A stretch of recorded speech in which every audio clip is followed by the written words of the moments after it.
ഞാനും എൻ്റെ ചേട്ടനും കൂടെ ഒരുമിച്ച് വെച്ച് പിടിക്കുന്നത് തൃശ്ശൂർ ജില്ലയിലെ ഒരു ചെറിയ എന്നാൽ വലിയൊരു അമ്പലത്തിലേട്ടാണ്. പോകുന്നത് വേറെ എങ്ങോട്ടേക്കുമല്ല, ഗുരുവായൂർ അമ്പലം. അവിടെ നമ്മുടെ ഗുരുവായൂരപ്പനെ കാണാൻ കുറേ നാളത്തെ ഒരാഗ്രഹം വീണ്ടും സാധിക്കുന്നു. വീണ്ടും ഈ പുണ്യഭൂമിയിലേക്ക് എത്താൻ പറ്റുന്നു എന്നുള്ളതാണ് ഏറ്റവും വലിയ സന്തോഷം. അതും ഇത്ര വേഗം.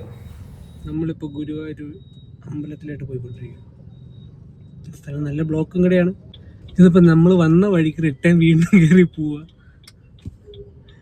ഗുരുവായൂർ തൊട്ടില്ല എന്നുള്ള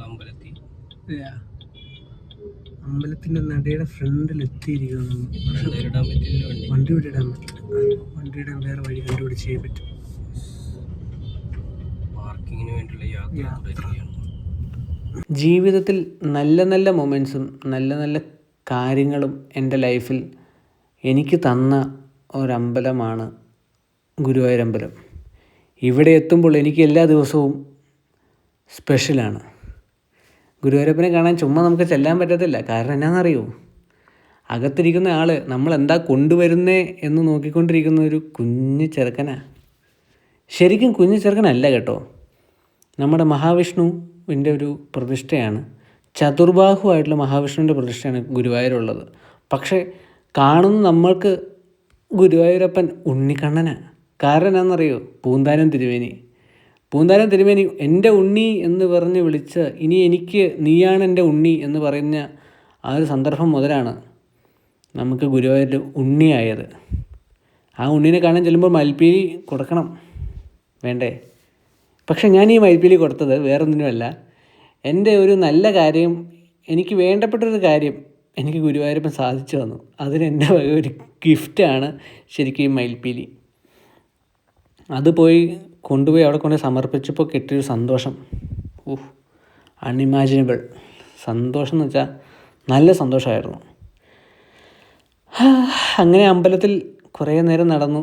ഈ പറയുന്ന സ്ഥലങ്ങളൊക്കെ എനിക്ക് ആ ഒരു സാഹചര്യത്തിൽ വളരെ വളരെ നല്ല നല്ല മൊമെൻറ്റ്സ് തന്നൊരു സ്ഥലങ്ങളെ ആട്ടോ. ഈ കാണിക്കുന്ന ഈ കൂവളമരം അടക്കം ഇവരൊക്കെ അതിന് സാക്ഷികളും കൂടെയാണ്.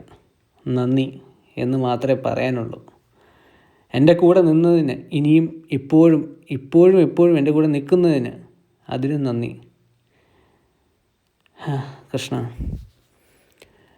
അതെല്ലാം കഴിഞ്ഞ് അമ്പലത്തിൽ സൈഡിൽ കൂടെ നോക്കി നടന്നപ്പോൾ മേൽപ്പത്തൂർ ഓഡിറ്റോറിയത്തിൽ എപ്പോഴും പരിപാടികൾ സ്റ്റാർട്ട് ചെയ്തിരിക്കുന്നു. ആ പരിപാടിയും കുറച്ച് നേരം അവിടെ കണ്ട്, ആ നൃത്തവും കണ്ട് അവിടെ കുറച്ച് ഇരുന്ന് കഴിഞ്ഞ് ഗുരുവായൂരപ്പൻ്റെ പ്രസാദവും വാങ്ങിക്കാനുള്ള ടൈമായി. പായസത്തിന് വെയിറ്റ് ചെയ്തുള്ള ഇരുത്തമാണ് നിങ്ങളീ കാണുന്നത്. പായസത്തിനുള്ള ചീട്ട് നമ്മൾ എഴുതിയിട്ട് കഴിഞ്ഞിട്ട് അവിടെ നിന്ന് വെണ്ണയും പിന്നെ പഴവും പഞ്ചസാരയും കിട്ടും. അതും വാങ്ങിച്ച് അത് കഴിക്കാൻ ഉള്ള പ്ലാനിങ് ആട്ടോ ഇത്.